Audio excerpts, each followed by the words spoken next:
What happens when one of music's most legendary voices finds herself face-to-face with a journalist who refuses to back down from the hard questions? What happens when decades of industry experience collide with investigative reporting that cuts straight to the bone? And what happens when that collision occurs live on national television with millions watching? Well, you're about to find out exactly what transpires when Chaka Khan, the 10-time Grammy winner and undisputed Queen of Funk, sits across from ABC News anchor Debora Roberts in what was supposed to be a routine promotional interview but quickly transformed into television. Gold that had social media buzzing for weeks. Before we dive into this incredible exchange, make sure you hit that subscribe button and drop a comment below, because this story is going to take you on a roller coaster ride through one of the most intense live television moments in recent memory. Trust me, you don't want to miss a single word of what's coming. The ABC News studio was buzzing with its usual pre-broadcast energy.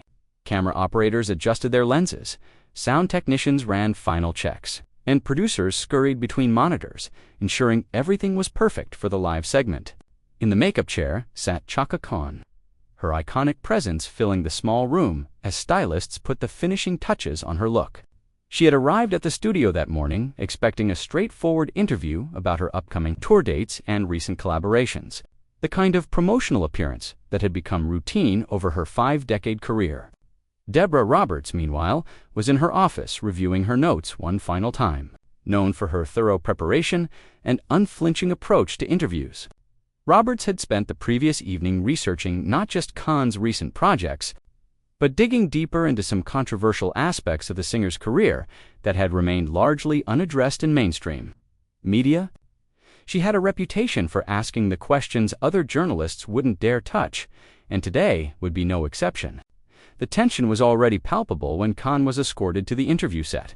As she settled into the guest chair, adjusting her flowing outfit and signature jewelry, she noticed something different in Roberts' demeanor. There was an intensity in the anchor's eyes, a sharpness that suggested this wouldn't be the typical softball interview Khan had been expecting. "We're live in 30 seconds, called out the floor director, and both women straightened in their chairs. Khan flashed her famous smile toward the camera, while Roberts shuffled her papers with the precision of someone preparing for battle. The red light flicked on, and Roberts launched into her introduction with the polished professionalism that had made her one of television's most respected journalists. "Good morning, I'm Debora Roberts, and joining me now is the incomparable Chaka Khan, whose voice has defined soul and funk music for generations." "Chaka, thank you for being here with us today." "Thank you for having me, Debora." "It's always a pleasure to be here," Khan replied, her voice carrying that unmistakable richness that had captivated audiences worldwide. Roberts smiled warmly, but there was something calculated about it. "Now, you've got some exciting tour dates coming up, and I know your fans are thrilled. But before we get to that, I want to address something that's been circulating in industry circles for quite some time.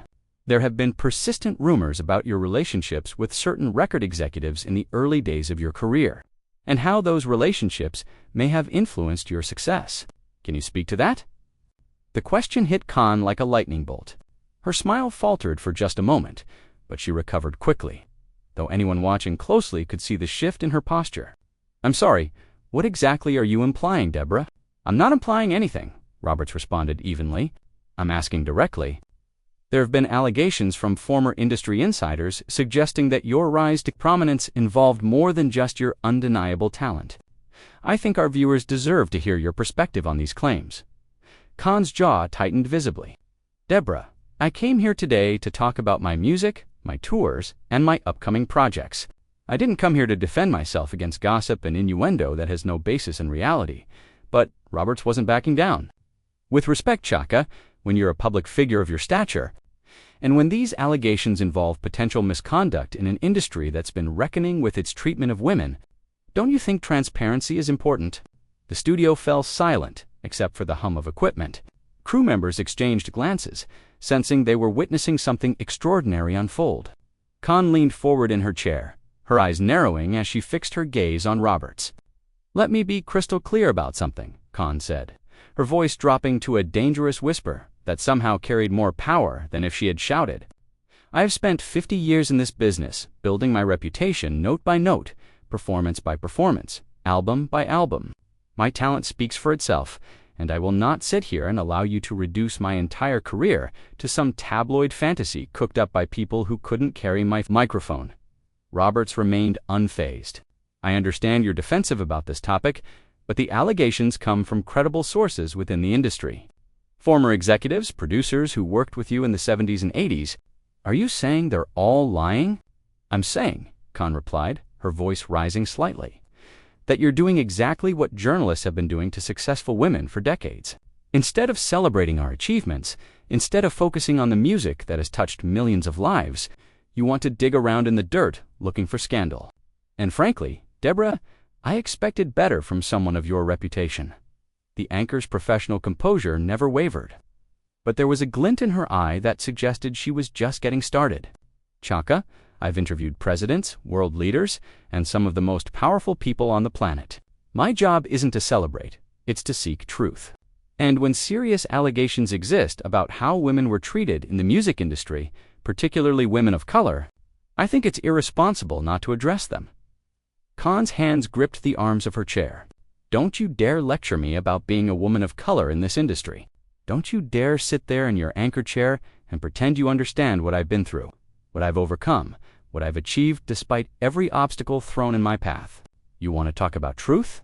The truth is that I revolutionized music. The truth is that I broke barriers.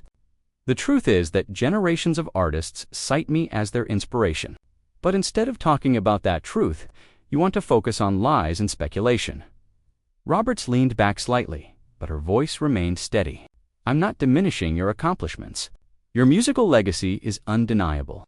But legacy and accountability aren't mutually exclusive. If there were inappropriate relationships that gave you advantages other artists didn't have, isn't that something the public should know?"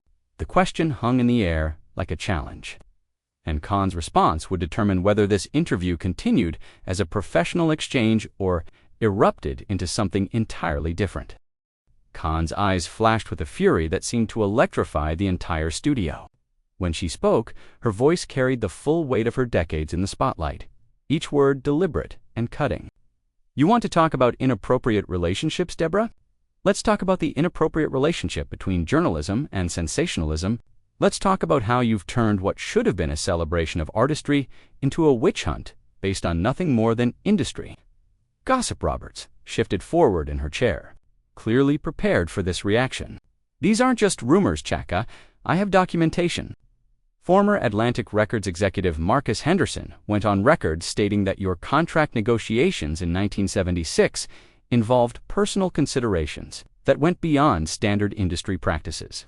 Producer Jimmy Williams has made similar claims about recording sessions that allegedly took place at private residences rather than professional studios.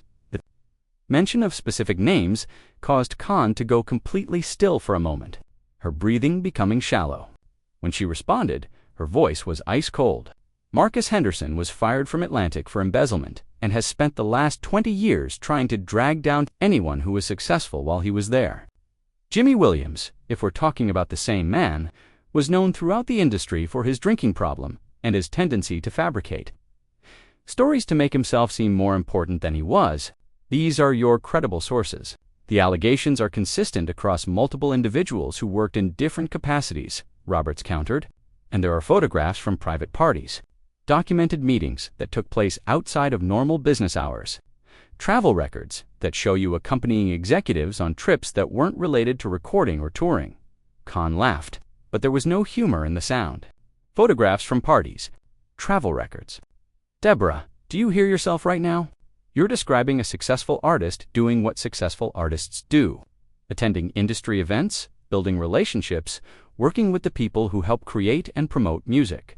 You're taking normal business interactions and trying to twist them into something sordid because it fits whatever narrative you've decided to pursue, but you're not denying that these relationships existed," Roberts pressed. "You're not denying that you had close personal relationships with men in positions of power who could influence your career trajectory." The question seemed to strike a nerve deeper than any that had come before. Khan's composure, which had been hanging by a thread, finally snapped. She stood up abruptly, her chair rolling backward as she faced Roberts directly. "I am not going to sit here and defend friendships, professional relationships, or any other aspect of my personal life to satisfy your need for scandal. What you're doing right now is exactly why women, especially women of color, have to fight twice as hard for half the recognition in this industry." Roberts remained seated, her voice calm but insistent. "Chaka, please sit down. We're in the middle of a live interview." "No, I will not sit down," Khan replied, her voice rising to fill the studio, "because what you're doing right now is character assassination disguised as journalism. You invited me here under the pretense of discussing my music, my tours, my current projects, and instead you've ambushed me with accusations and insinuations that have no basis in fact." The camera operators frantically adjusted their angles to capture the dramatic scene unfolding. Studio executives in the control room were having heated discussions about whether to cut to commercial, but the television gold happening in front of them was too compelling to interrupt. Roberts tried to regain control of the situation. "I understand you're upset, but these are legitimate questions about an industry that has systematically exploited women. If you were victimized or if you witnessed others being victimized, speaking about it could help other women." Khan whirled around to face Roberts fully, her eyes blazing. "Victimized? You think I was victimized? Lady, I was never anybody's victim. I was a young woman with extraordinary talent who worked her way up through an industry that tried to chew me up and spit me out. Every opportunity I got, I earned. Every door that opened, I kicked it down myself. And every success I achieved came from my voice, my songs, and my determination to never let anyone diminish what I brought to this world. But surely you can acknowledge that the music industry in the 70s and 80s was a different environment." Roberts continued. "There were power imbalances. There were situations where women felt they had to make compromises to advance their careers." "Stop right there," Khan commanded, pointing a finger at Roberts. "Stop trying to speak for me, and stop trying to put words in my mouth. I never made compromises that compromised my integrity. I never traded anything inappropriate for career advancement. And I resent, deeply resent, the implication that my success somehow came from anything other than my God-given talent and my relentless work ethic." Roberts consulted her notes briefly before looking back up. "What about the weekend at Berry Gordy's estate in 1978? You were photographed there with several Motown executives during a time when you were supposedly negotiating with multiple labels. Can you explain what business was being conducted during what appeared to be a purely social gathering?" The specificity of the question seemed to catch Khan off guard for just a moment, but she recovered quickly. Berry Gordy was a friend and a mentor to countless artists. His home was a place where creativity happened, where collaborations were born, where the future of music was discussed. If you want to turn every industry gathering into something sinister, that says more about your mindset than it does about what actually happened. There are witness accounts of private meetings between you and label executives in hotel suites, meetings that weren't documented in any official capacity. Roberts pressed on relentlessly. Former assistants have described arrangements that went beyond typical artist and label relationships. Khan's voice dropped to a dangerous whisper again. Former assistants who were probably fired for incompetence or disloyalty and are now trying to get their 15 minutes of fame by spreading lies about people who actually mattered in the industry. Debora, I'm going to ask you one more time to focus on what's real and what's documented, not on the bitter fantasies of people who were never important enough to be in the rooms where decisions were made. What's real is that multiple sources have corroborated similar stories about the same time period, Roberts replied firmly. What's documented are travel records, photographs, and testimony from people who were present during these alleged encounters. Khan began pacing behind her chair, her movements sharp and agitated. You know what else is documented? My Grammy wins, my platinum albums, my sold-out concerts, my influence on generations of musicians, my philanthropic work, my contributions to civil rights causes. But you don't want to talk about any of that because it doesn't generate the kind of controversy that drives ratings. The tension in the studio had reached a breaking point. With crew members openly staring at the confrontation unfolding before them, Roberts, however, showed no signs of backing down from her line of questioning. Roberts straightened in her chair, clearly determined to push this confrontation to its ultimate conclusion. Chaka. I have a sworn affidavit from former Capitol Records A&R executive David Coleman, stating that in 1979, you attended what he described as, quote, expectation meetings, unquote. where career advancement was explicitly tied to personal favors. How do you respond to that specific allegation? The mention of Coleman's name caused something to shift dramatically in Khan's demeanor. Her pacing stopped abruptly, and she turned to face Roberts with a look of pure incredulity mixed with rage. David Coleman. You're quoting David Coleman, the same David Coleman who was sued by 3 different women for sexual harassment. The same David Coleman who was arrested for cocaine possession and served time in federal prison. That's your star witness. His past legal troubles don't necessarily invalidate his testimony about events he witnessed firsthand. Roberts replied, though her voice carried slightly less conviction than before. Khan moved closer to Roberts' desk, her presence now looming over the seated anchor. Let me tell you something about David Coleman and his so-called testimony. That man spent years trying to destroy the careers of women who wouldn't sleep with him. He spread lies, he manufactured stories, and he used his position to intimidate and harass anyone who dared to succeed without his permission. The fact that you would give credibility to anything that comes out of his mouth tells me everything I need to know about the quality of your journalism. Roberts tried to maintain her professional composure, but Khan's proximity and intensity were clearly affecting her. We've corroborated his statements with other sources who were present during the same time period. What other sources? Khan demanded, her voice echoing through the studio. I want names. I want you to tell me exactly who these people are who claim to have witnessed these fictional events, because I guarantee you that every single one of them has an axe to grind or a story to sell. For the first time in the interview, Roberts appeared momentarily uncertain. I can't reveal confidential sources, but I can tell you that multiple individuals who worked at Capitol Records during that period have confirmed similar accounts.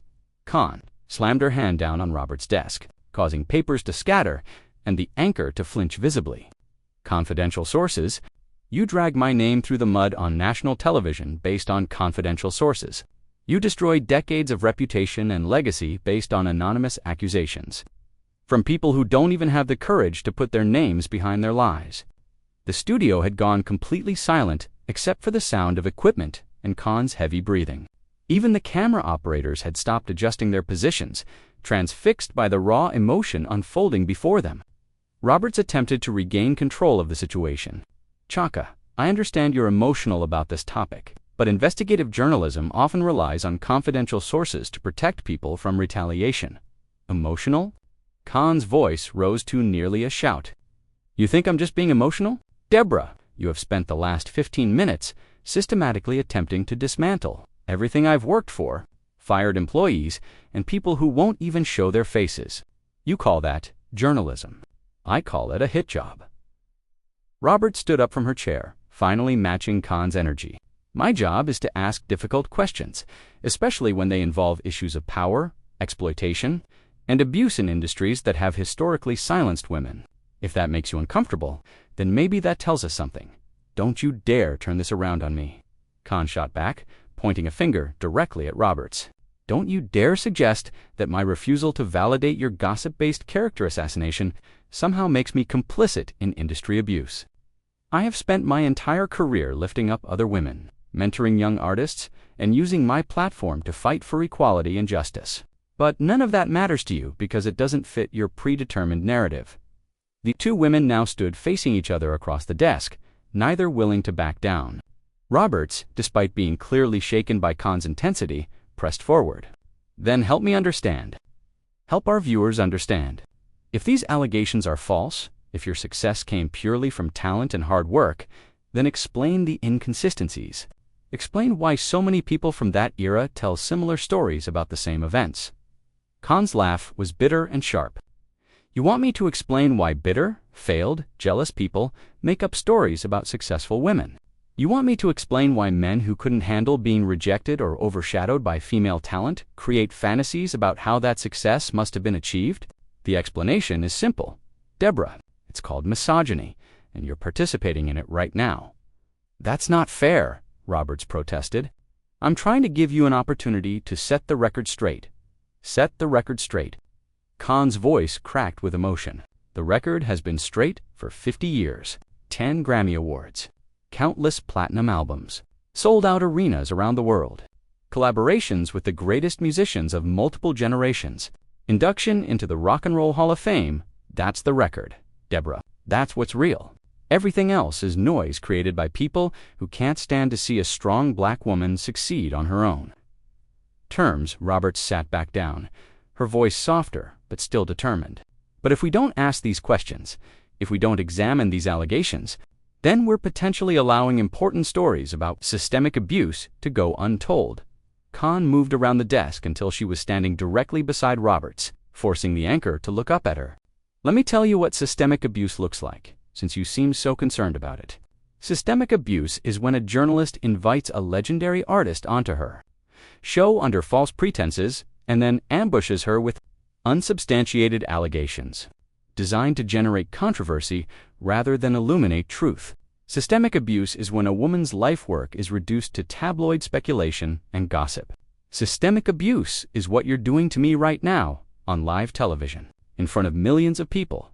The control room was in chaos, with producers frantically debating whether to cut the feed, but the compelling nature of the confrontation kept them transfixed. This was television history being made in real time. Roberts looked up at Khan, her professional mask finally beginning to crack.